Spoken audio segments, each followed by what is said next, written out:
Hey, Catalyst crew. Welcome to Season 2 of Catalyst Corner. Got episode 34. It's Thursday, so we have Jim F0123 Art on with us, and yeah, let's get into it. How you doing, Jim? Doing good. Season 2. That's incredible. Wild. Oh, who would have thought? Not me. No. How was your holidays? The holidays were good. Relaxing, did a lot of eating, the usual. Yeah. So, the holidays were not relaxing for me. Yeah, no. I guess not. Yeah, Santa Light, I like to call it. Yeah, there it is.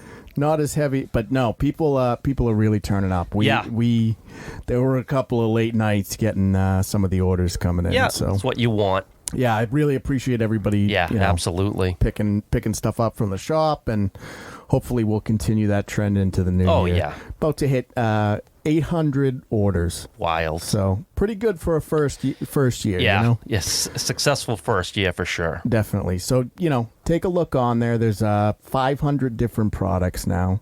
Oh. Yeah. We got art from Jim. Yeah. There's some of my art. We have some other partners that we kind of work with. And there's some good stuff. There's something for everybody. Something for everybody. Any style that you might like, any genre that you like. Horror, we got it. We got it. It's all there. Whatever you need. Whatever you need, you'll find it there. We sell a good selection. We got shirts, mugs, and it's all prints. Quality. Oh, all quality. Yeah. Yeah, I'm dying over here. Yeah, exactly. Anyway, let's get into some stuff. Yeah. So not a super heavy episode because obviously the holidays have quiet everything down. That's I think true. a little bit, but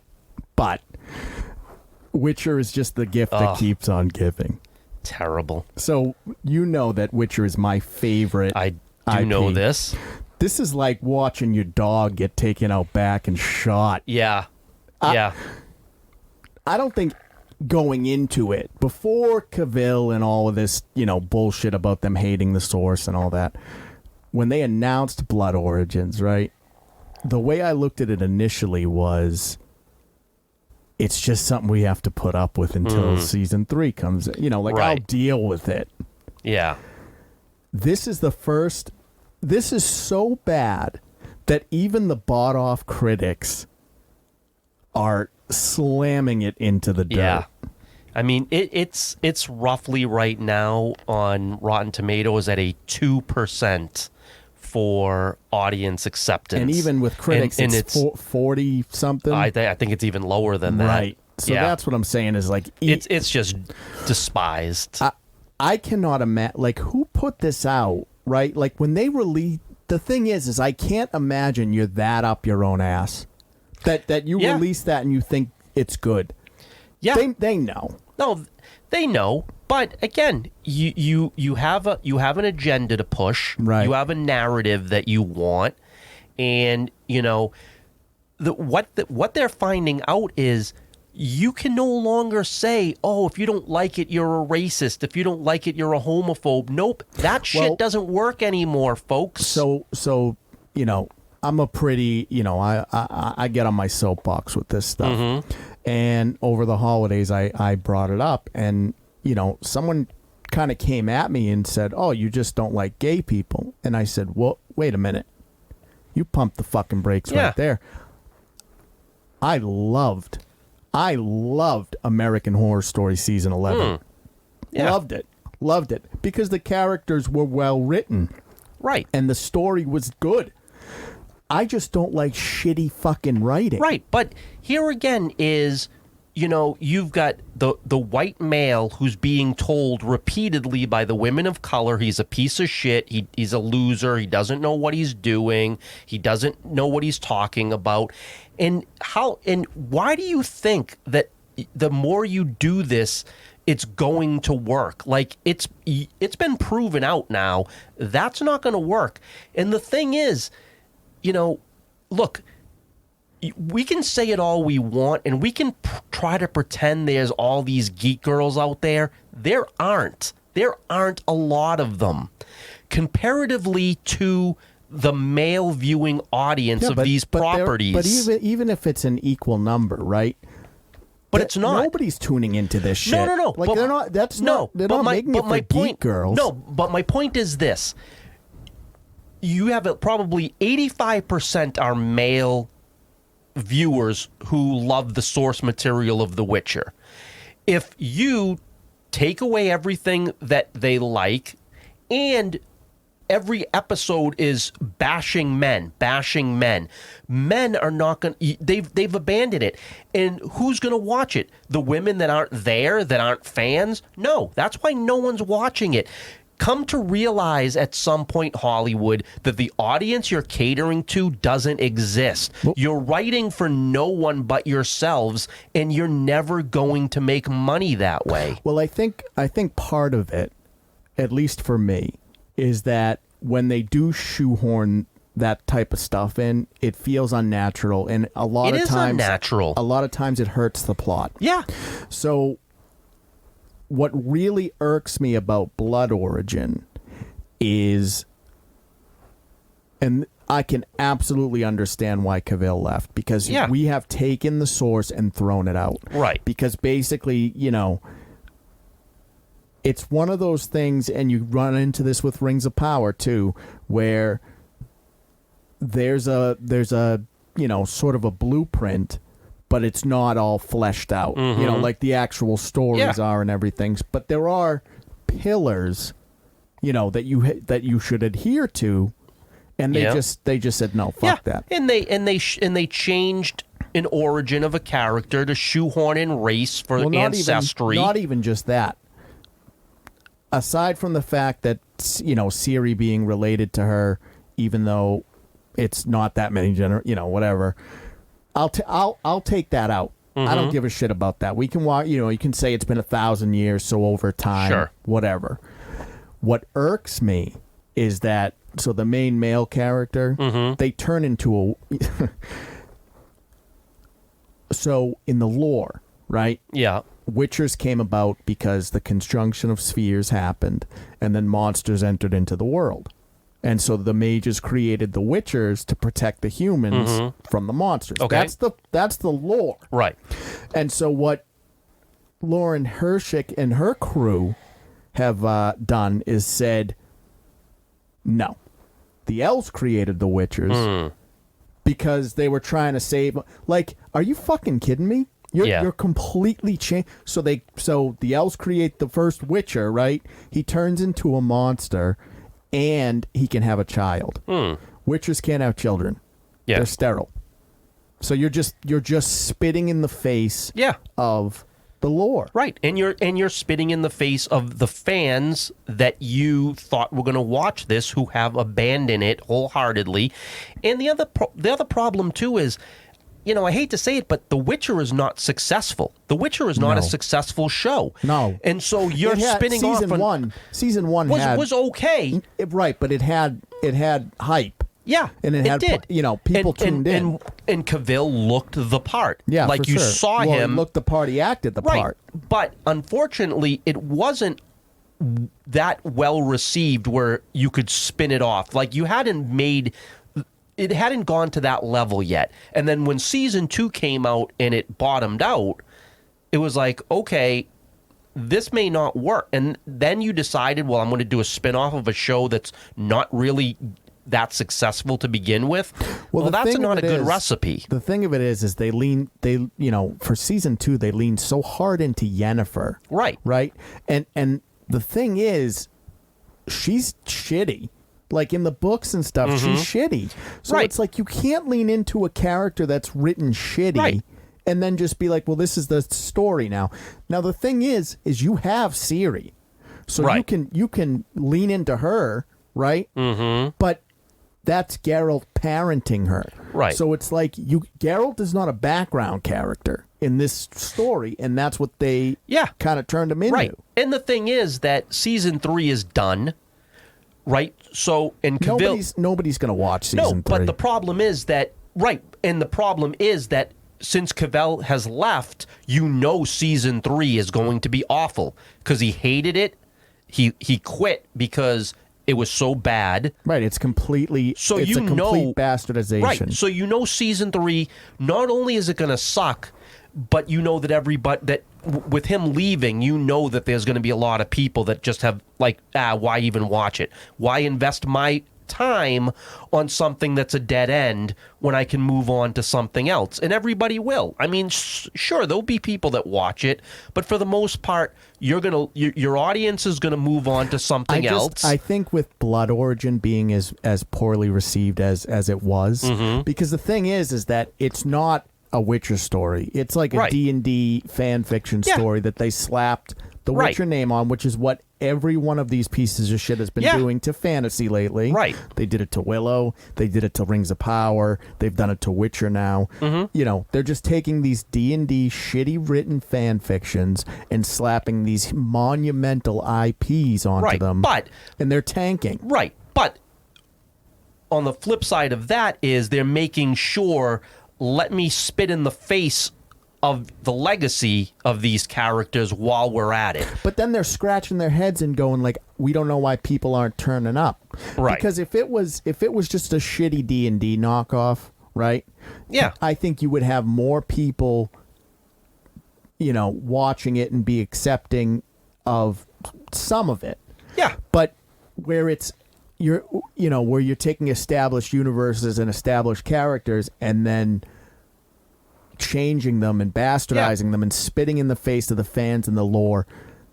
Nobody has any tolerance for that. I mean, if you made just a woke piece of shit that mimicked The Witcher, people would say, yeah, that sucks. It's a woke piece of shit that mimics The Witcher. It wouldn't be as bad as it. It wouldn't be labeled as bad as it is. Because that's just you making your own woke piece of shit that copies The Witcher. You want to know how you know the Blood Origin is so bad?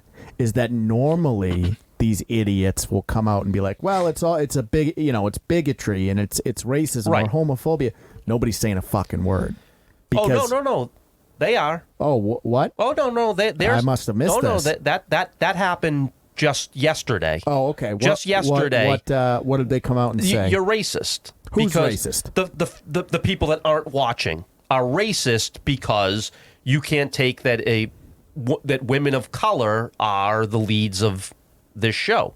You know, the woman, what's her name? The director. The one you Laura, just said. Yeah, the showrunner. That's it's the same old trope from these people. You know, every reason in the book. Right. It's just this. I think what's happening is that you can only cry wolf so many times. Right.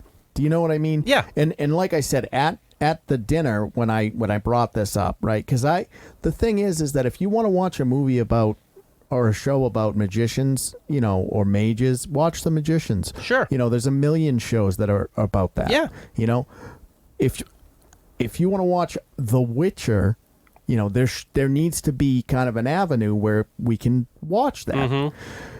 But when I got called out, my response was, no, American Horror Stories, you know, NYC was all about the AIDS epidemic. And I loved it. I binged it up. Like I watched it. I was, you know, it was emotional because I don't care about your sexual orientation. No. I care about if you're a well-written or a two-dimensional character. Right. But the excuses are over. The excuses of racism, the excuses of no one's going to the movies because of the pandemic, that's all over. That shit doesn't fly anymore. No, nobody's going to the movies because, one, stars don't sell tickets anymore. No. And two, like you have a lot of these movies coming out that are 2.5, 3 hours. Right, but people will go to the movies to a movie they want to go see. It's not that movies this year have not been successful. No, like I watched Dune in the theater and that was awesome. I can't wait for the next one. But you know, again, it's we have to, these excuses that these companies are making, these directors are making, they're not valid anymore. No one is mad about women of color. No one's mad about being gay. You're writing shit. Because the You're thing writing is, shitty stories. So another thing they did was they took Eridan, who is the leader of the Wild Hunt, you know, and they made him gay. Okay. Which, in the lore, they don't really. There's no talk about his orientation. No problem. Yeah. Where I take issue is Eridan is supposed to be this, he's the badass villain of the, the books and the games and everything. And the guy they casted was a terrible casting choice. So I don't care if he's gay. Right. But you cast the wrong guy. But the thing is, here's the problem. And the problem is that these companies need to understand is this woke social justice warrior minority Twitter gang that bullies everybody are never going to be satisfied no matter what you do. So you continue to lose money to satisfy this vocal minority. Did you hear just real quick? Did you hear about what so GLAAD just came out and they said, Disney, you were not gay enough this year. You need to be gayer in 2023. Yeah, but like 90% of Disney's shows and movies but that's my point, right?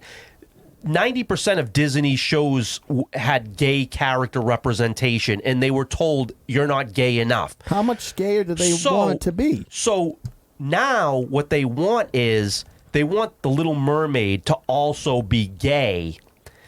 Oh, so like instead of Prince Eric, it's going to be a princess?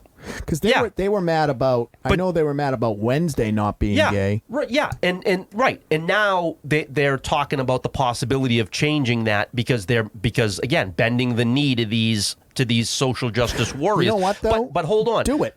But here's the problem. Do you know why they want the Little Mermaid to be gay? No. Because in the 1800s, when Hans Christian Andersen wrote it, he was bisexual. Okay. You're not representing him enough in this story, so that character needs to be gay. That's what the complaint is. And it's like, do you understand how messed up that is? That this is what you're going against Disney for. And Disney is contemplating even doing this stuff. See, but the thing is you're never going to win. The thing is that, good, do it. And then when this one tanks and you lose even more money... It's going to tank anyway, though. It's going to tank. But it's going to tank worse. Right. Absolutely it would. And again, it's not going to tank... If it tanks because you changed the Little Mermaid's skin color, that's shitty. Well, no, fuck anybody that was saying like, oh, Ariel shouldn't be, of color. Right. That's stupid as fuck. But you're changing the story. Right. Right. Now, I don't know if it's for the better or worse, but you are changing the story, and if you make a shitty story, which again is the problem. But hold on. Here's my argument, right? Is that if it's the same story and they just swap out Eric with Erica or whatever, I'm fine with that. If you tell the same story, right, and the characters are the same. But you're already not telling the same story because you've already said you've changed the story. Right, I saw that. I saw that they were talking. They always say this bullshit about how, and the thing that blows my mind is there is no one on this godforsaken rock that can make those stories better. No. Those are masterpieces for a reason. Right. And it's like, oh yeah, some fucking idiot out in LA who drinks his fucking chai latte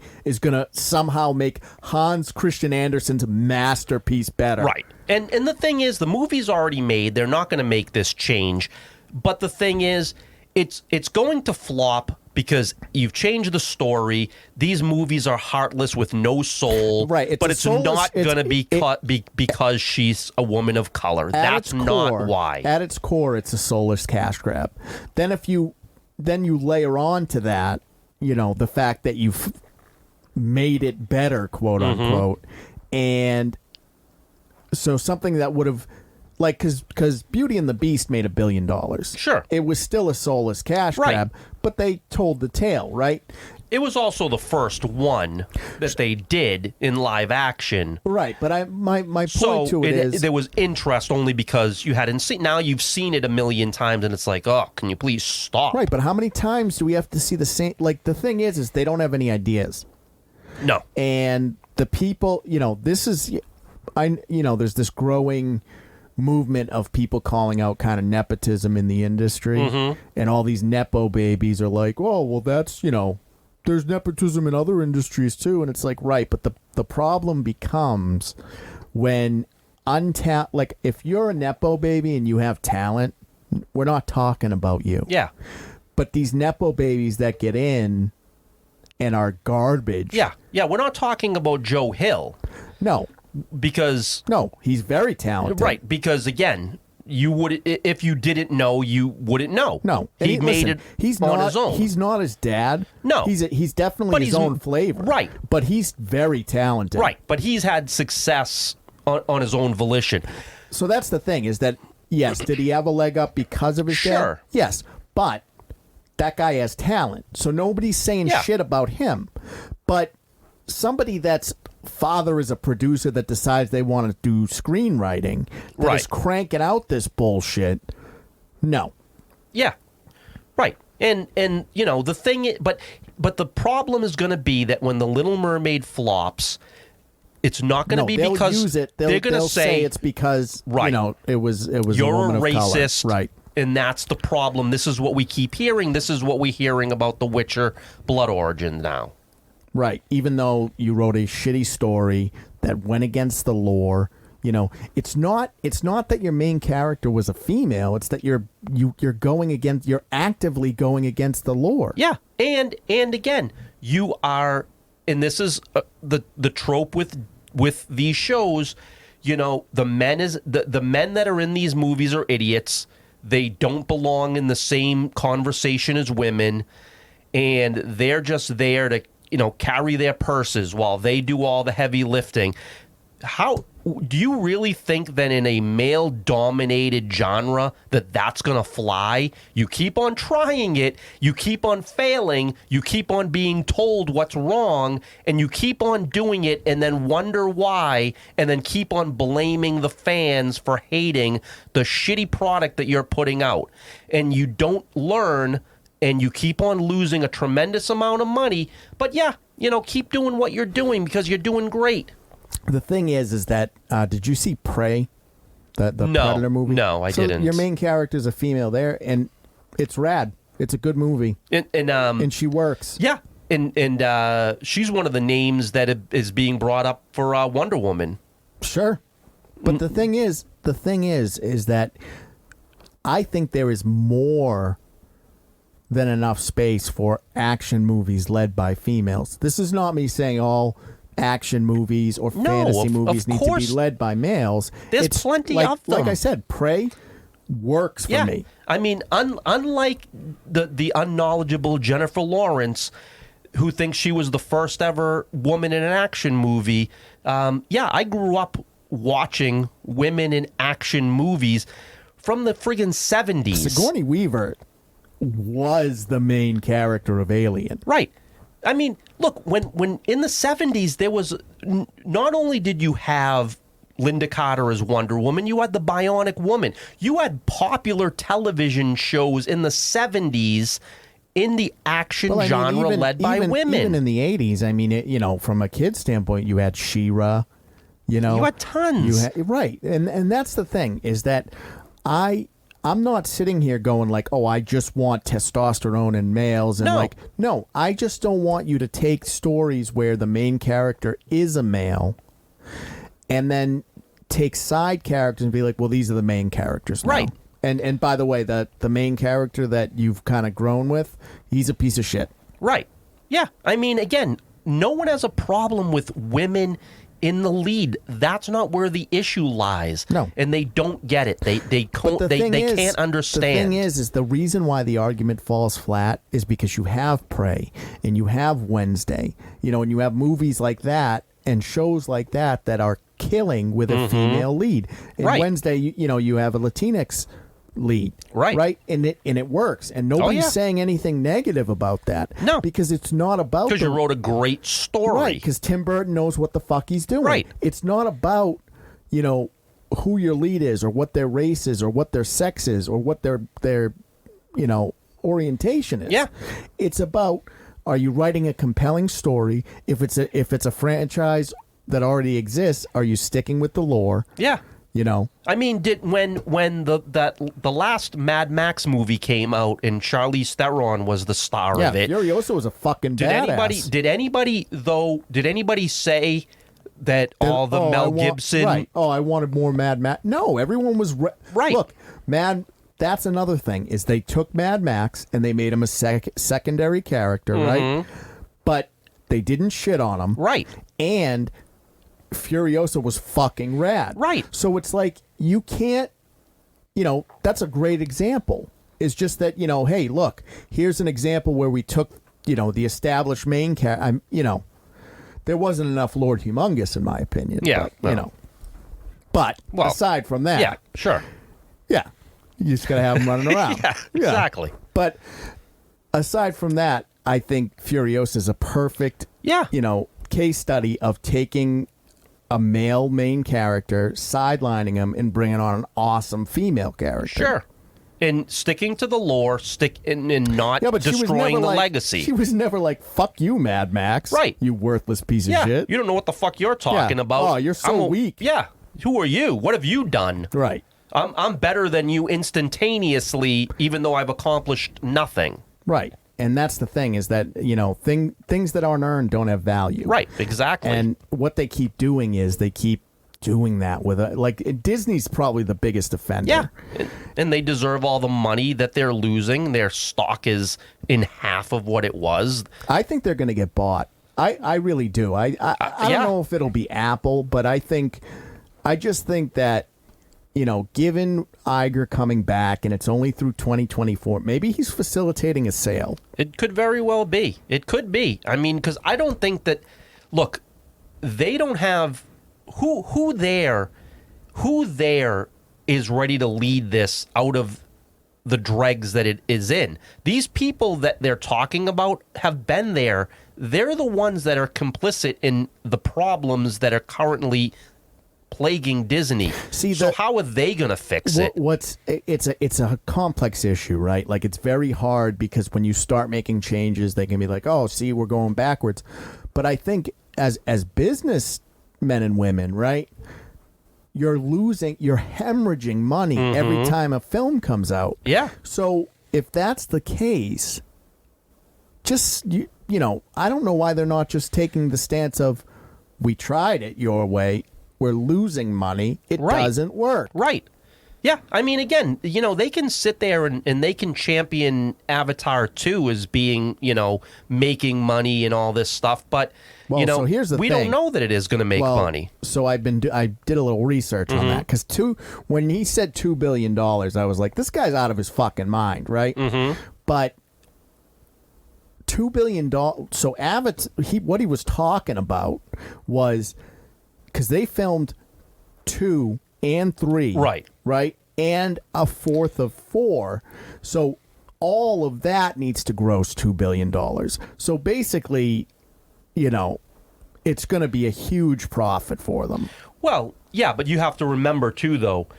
This movie had a production budget of $450 million, and then you add on advertising. So right, but even you if have to do 1.5, 1.6. No. Yeah, that's about the average to start making money. No, that can't be right. It is.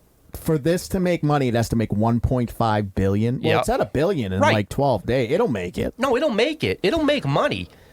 But here's the thing, though, is that I just wish Jim Cameron would. It's a little formal. Yeah, James Kidd's a little too formal, informal. James Cameron would just, his friends call him Jim. Yeah, sure. Yeah, I watched some fucking documentary. Yeah. So I just wish he would understand. Like, look, bro, you told the same story twice because it's the same fucking story. It is. Your tech is amazing, but your storytelling is bland and it's not soulless because it's about family and all that shit. But you did kind of just tell the same story again. And what'll be interesting is because in number 3, it's not new tech. Right. Now it's just the story. Right. And if the tech isn't what you're going to go for, and you are only going for the story, that might not do as well. Well, I think the problem is that when does 3 come out, right? It's probably going to be a couple years. Right. So the thing is that tech is going to move forward, so you lose the wow. Like, I think a lot of what bring people into the theater is the wow factor. Yeah. Yeah, but did you hear what that asshole said, though? Who, Cameron? Your buddy Jim Cameron. Yeah, Jimmy. Yeah. But besides, I mean, obviously flipping off the fans, this guy is just a complete asshole, right? But then he gets on his woke soapbox and says, oh, I cut out 10 minutes of gun violence in my movie because I don't want to fetishize guns. And you have a 3+ hour movie where guns are in this movie a ton. And you want to take credit for taking out 10 minutes of gun violence, and what you want to reward? You want to sit there and pat yourself on the back, stroke your dick to say how great you are because you took out some gun. There's guns in it, and there's a ton of them in a 3+ hour movie. You did nothing. It's tricky because he's very talented, right? Sure. But he's got such a shitty attitude and ego that it's like, every time you pop up, you gross $1-2 billion, whatever it is, right? But you don't make that many movies. Right. And your storytelling is shit. Right. So it's like, you're very, very good at creating new tech. Yeah, you make pretty pictures with a shit story. Right, which is basically how I would sum up the entirety of 2022. Mm-hmm. With all this fantasy shit, it all looks very pretty. Yeah. It all sounds very good because they get, especially, like Rings of Power and all that shit. You got Bear McCreary doing the, music and shit, and he's great. And where it falls flat is some of the acting is very good. Sure. Some of the acting is mediocre. I don't think there's anyone that is egregious from an actor's standpoint. I hadn't seen any performances where I'm like, this fucking person. It's the writing. Yeah. It really is. Like, the writing is god awful. Yeah, no, it's terrible. And the thing is, though, you don't know if the acting is bad or good because they're such detestable characters that you despise, and maybe it's great acting that makes it that way. Maybe it's bad acting that makes it that way. Maybe a better actor could make that shitty story better. We don't even know anymore. But we can't tell. The thing is they're scratching their heads going like, oh, well, why did House of the Dragon do so well? Because it's written well. Right. Because your main, I guess, call him a villain. He's not really a villain, but, the guy with the eye patch, he's well written. You can understand what he's trying to do. Mm-hmm. He's in control of his emotions. You know who's not in control of their emotions? Sauron in fucking Rings of Power. Yeah. Because he gets, rejected, right? Mm-hmm. He becomes the neckbeard. Yeah. This is a Maiar, right? An immortal fucking being that's on the level of Gandalf. He gets rejected by Galadriel, so his emotions are going out of control. Yeah. Are you fucking for real? Right. Again, not the way men would react. Not even men. You're taking an established, timeless being and just being like, yeah, he's throwing a temper tantrum. Yeah. Because men are children. Right. It's just fucking wild. Right. No, it's ridiculous. It's just wild. But, it's ridiculous. Eat my words a little on Avatar because it did gross $1 billion in 12 days. So. Yeah. And I mean, again, it had even though it did terribly in China, at least it had the Chinese market where some of these other movies didn't. So, you got to leg up a little bit in the foreign market. But again, this again goes to the fact that people will go to the movies if you give them something that they want to see. It's not because of the pandemic. It's not because people don't have the money. It's people are not going to waste their time on watching shit.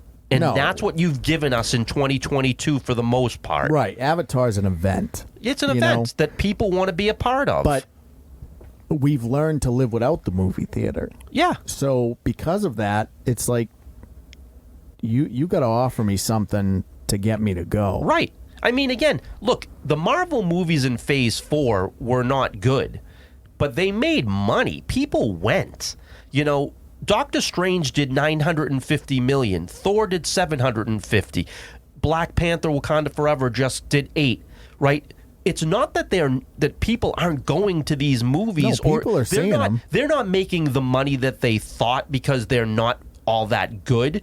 But it's not because people aren't going to the movies because of a What's pandemic. What's happening is they're going, right? It's like, it's that thing where, you know, the fire burned out, right? And we just have embers right now, and they keep trying to spark it. But if it's not exciting, right? And none of it has been. No.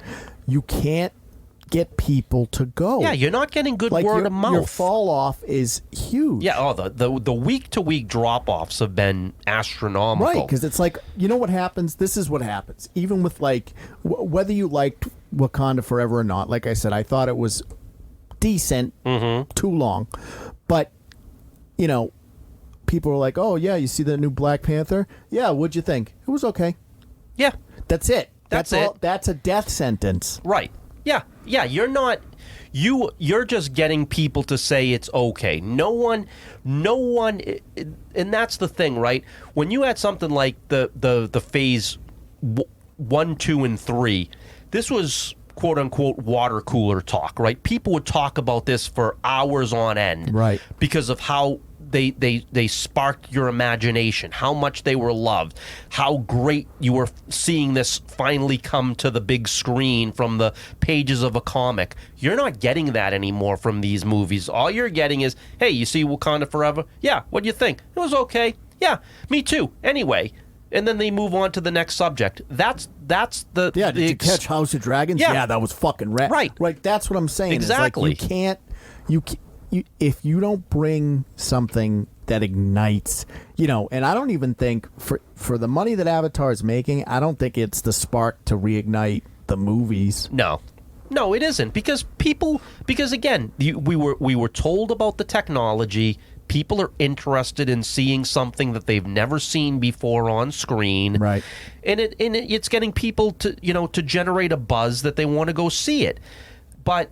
Yeah, it's not gonna reignite the box office. No, because it's not that exciting. No, it's not a great movie.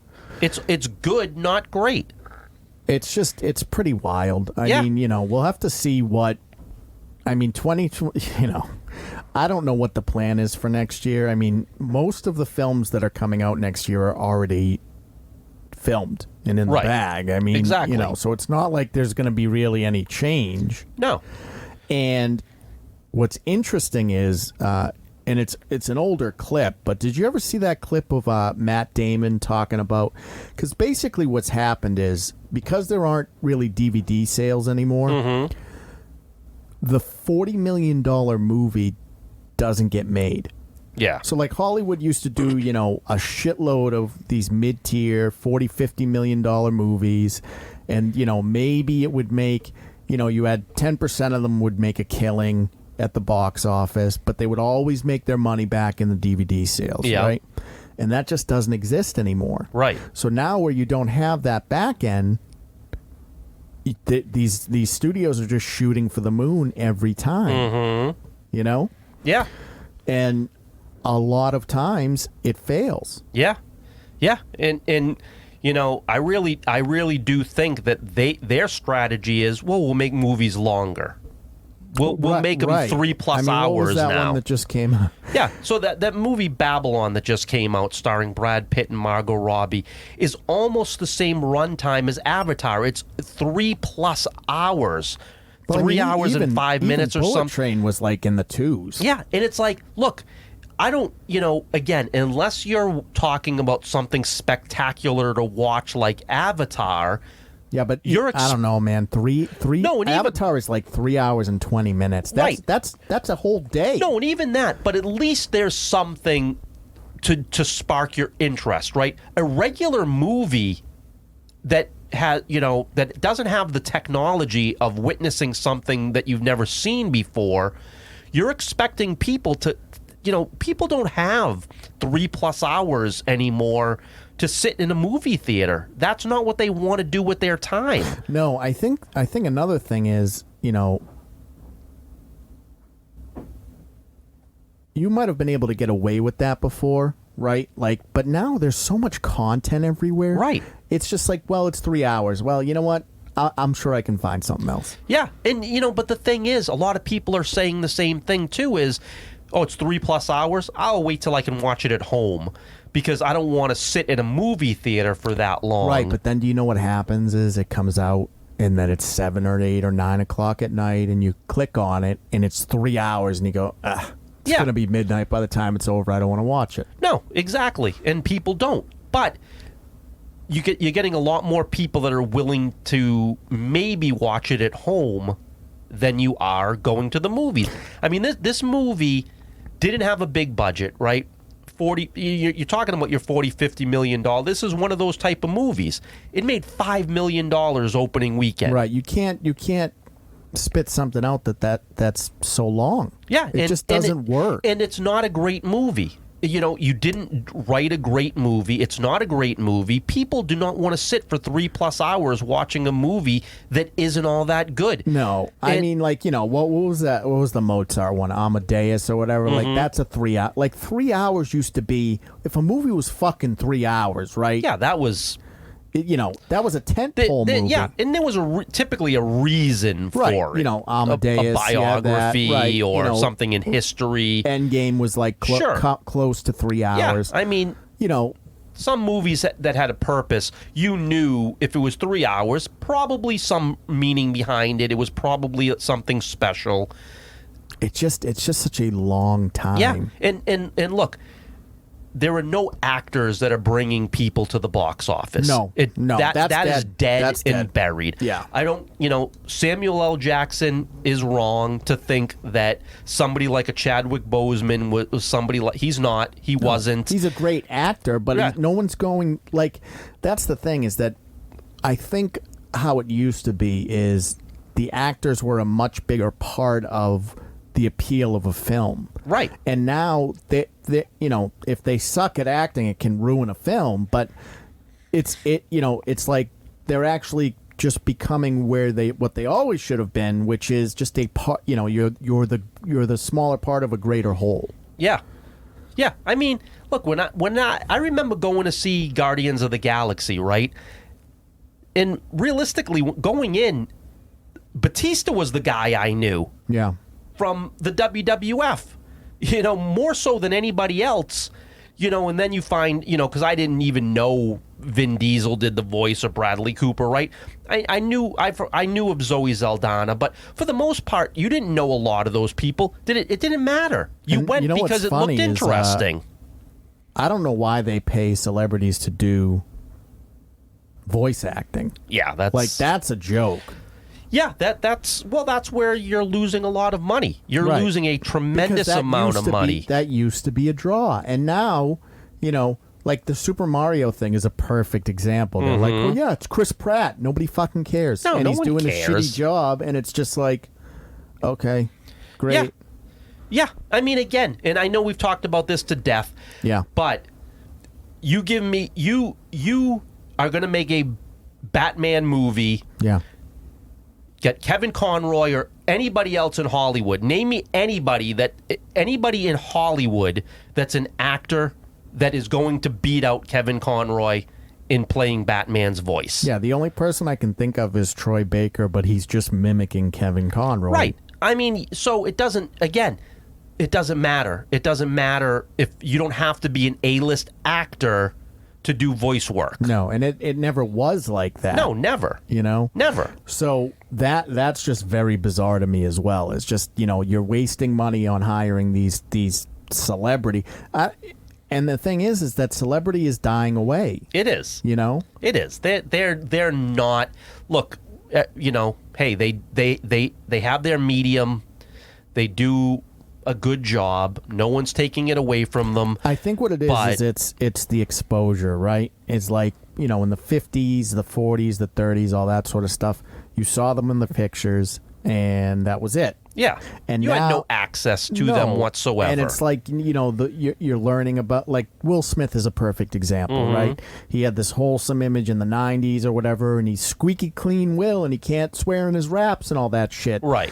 And then he slaps Chris Rock, and now, then his relationship comes under the microscope, and we Yep. kind of learn about what a fucking piece of shit the whole unit is, Yep. right? And it's like, you can't recover from that, because you may not be able to sell a movie, but if you're a piece of shit, like, Yeah. nobody's going to see Kevin Spacey do anything. No. And Bill Cosby is looking to go on tour, Yeah, good right? luck, bro. Right. I mean, again, you're talking about a guy with a wholesome image that Well, like, was what is on he even top going of to his talk game. about? Is he like, oh, He'll go back to doing in prison- stand-up. Yeah, I mean, I probably would stay away from that, but Well, I mean, what else could he talk about? no, He's been in jail for the last. But the thing is, like, you're not, your celebrities, they're not, their inner workings now. You know that they're in some cases detestable people, and you can put that aside and enjoy them in a movie, and that's fine because they're playing a character. But a lot of these people you're finding out aren't.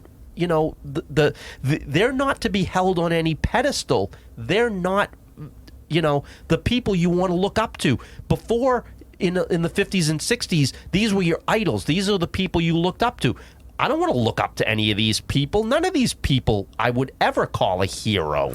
No, and I think, I think the people that do the superhero stuff that go to the sick children and stuff like that. I mean, there should be some philanthropy, like Johnny Depp did just the other day, playing Jack Sparrow. Yeah, it's and almost went like to he's a sick kid. decent dude. Yeah, I mean, I don't know. I mean, but again, that doesn't take away from all the bad shit that he's done too. no. Listen, again, he's a lunatic, right? But Yeah. but it's like it's just a strange phenomenon that these stars were huge, and then I don't know if it was COVID or just, the times changed, and they're grasping onto this animal that they think is dying, but it's already dead. Nobody, even Tom Cruise, who arguably is probably the only guy that people are going to see right now, I don't even think he's selling tickets, honestly. No, but because he's had successful movie after successful movie, Top Gun, people are gonna feel go. safe. Mission Impossible, people are Yeah. going to go. Those are established franchises, just like people go see fucking Fast and the Furious. Right, exactly. It's not because people care about Vin Diesel. No. But you know what you're getting. And if you're going to go for a couple hours and spend the $15 or $16 that a ticket costs, you at least know I'm going to go and more than likely be entertained because there's a proven track record that Right. these are entertaining. And so you're going to take that chance to go to the movies. And those movies have proven themselves. But some of this other, like I said, this movie Babylon, it sucks. No one's caring for it, but you got arguably two very big stars in Brad Pitt and Margot Robbie who are in it. It doesn't matter. If the movie sucks, It sucks. and it's 3 hours And you know what? something long, it sucks. Guess what? You got a white male and woman, and the movie sucks. Right. You know what I mean? Like, that's what I'm saying, is that it doesn't fucking matter. Right. If it's a bad movie, it's bad. Exactly. So I'm curious, because 2023 is not looking, at least for me, any better. No, I mean you'll get some Marvel movies that will do what they do. Right. I think Guardians 3 will do well. It will. I think it'll be a decent Yeah. film. Yeah, I think the Marvel movies that are coming out will do better. I think that this phase will do better than Phase 4. Yeah, I think maybe Phase it's building back up now. Well, only because you have Kang, right? You have a centralized villain now that's going to be leading to I think more movies and more movies. I think the Daredevil show is going to be garbage. Oh, that's going to be trash. Yeah, real bad. And it sucks because Charlie Cox is a good actor, and the direction that they had at Netflix was really good. And Yep. it's just, And they already said it's going to be more kid friendly. they should have just, no offense to Charlie Cox, because I love him as Daredevil, but they should have just recast it. Yeah, I mean, if you knew going in that you're going to make him lighthearted, quippy, this is going to be more family friendly. Just Charlie, recast him. right? Charlie Cox should have said, "Yeah, that's Well, not Charlie what I want." Cox is, he's just collecting a check. No, he is, but again, maybe you don't want to, because you're going to kill the legacy of what you did on the Netflix shows. Because when these things come they're good out, that's like their thing now, is just killing their legacy killers. That's all they do. Right. They're not killing anybody in the movies, but they'll kill the legacies. Right. It's bizarre, and I mean, again, Witcher's dead. I don't think I would be, if I'm Netflix, I just cancel it after season 3. It's not even worth pursuing into season 4. No. And then they wrote the hit piece, and like the whole thing was just a train wreck. Yeah. No. The funniest moment was, they did a stinger on YouTube, right? 45 seconds, 10 reasons why you should watch The Witcher, right? And it was, none of it was the plot. Right. None of it was the story. None of it was the the characters are insane. Yeah. Okay. The fighting is fierce. You know what? But you know what the biggest But one of the biggest problems is, and 90% of these actors, when you have them do this stuff, they don't know what they're talking about. They don't know the first thing about the lore. And then when you hear somebody like Cavill, did you hear Cavill talk about the Warhammer? Yeah, he knows what he's talking about. But did you hear? But this was before this came out. Yeah, because he's been into Warhammer. Right. But to hear him talk, his knowledge, and this was before this even was a dream of this Warhammer becoming a live-action show. They had Cavill on talking about his love of Warhammer, and he has such knowledge. Here's what I think is going to happen, because he's got the executive producer nod. I think everything is going to continue to be shit, and then this is going to come out. Yeah. And if they listen to him, which they will, which it seems like they're going to, it's going to kill. Right. It's going to be incredible, and it's going to do huge numbers, and then Amazon, which is a huge player, is going to go, wait a minute. Okay. This is killing right now. Well, what are we doing different? Well, you're respecting the law. You have an actor who, and here's the thing, is Cavill might not throw him behind the scenes if that's what it has to be. I mean, again, if you have to have him in the writer's room and bounce it off him to make sure that it fits the lore or it makes sense, then do that. But the thing is that you can argue that, he was difficult to work with on The Witcher, right? But the show is shit now. Blood Origins tanked. Yeah, but you could say that, but you also had a writer quit for the very same reason just a month prior to Cavill saying the same thing. I quit because, and then everybody was like, and then Cavill quits for the same reason a month later. It's like, no, was this guy also being difficult? Sure, they're being difficult because they want to actually write a good friggin' Witcher story that pays respect to the lore, and they don't want to write your shit. And so, they're difficult because they know your stuff is awful and it's going to die. And oh, by the way, that's exactly what happened. Nightmare fuel. So, the best review I heard of Blood Origins was go play The Witcher 3. Yeah, there it is. Exactly. So with that, we'll put season, it's episode 34 of season 2. Yep. First episode of the new season. New Year's approaching. New Year is here. Yeah. What do you got going on? Yeah, just working away. I'm taking a little bit of a break. Still working on issue 2 of Eva, but I'm trying to find a new host, somewhere else I can put it other than Webtoon. So anybody listening, if you have any ideas for platforms for creator-owned comics, let me know in the comments and shoot me some ideas. I want to see where I can maybe a new place to put issue 2, and then obviously every week look for some new artwork on the social media. All right, Jim. Thanks for coming on, as always. So that's episode 34. CatalystCrafting.com is the main website. Catalyst Creations NH is the Etsy store. We're on all the social platforms, and keep tuning in. Let me know what you guys think. I mean, did you like Blood Origin? Because if you did, Exile is in your future. Did you see Avatar? Was it good? Was the story there? Was it just the tech? How do you guys feel about long-ass movies? And let me know in the comments about your outlook for 2023. All right, everyone have a safe new year, and I'll catch you on the next one.